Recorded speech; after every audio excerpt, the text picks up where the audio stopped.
Greetings to all my friends.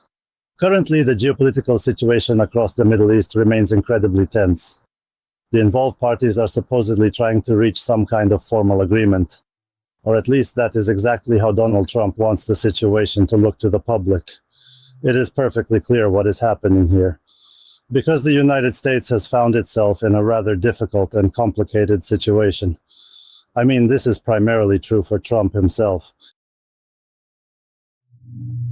A long-lasting and drawn-out conflict naturally carries significant political challenges and severe economic risk for the country, and specific political ones for the Republicans and Trump as president.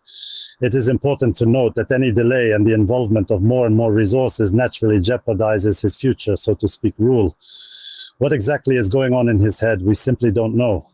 There, I think, is an intricate and confusing labyrinth that simply has no exit, and one could argue it is quite difficult to navigate. Against this backdrop, you could basically film another part of the Silent Hill franchise, because what is likely happening there is much worse than in all the previous parts. Nevertheless, at the moment, naturally, there's no progress to speak of, but everything is frozen for now. Oil is remaining stagnant, the dollar is under moderate pressure, and gold is currently swinging in various directions.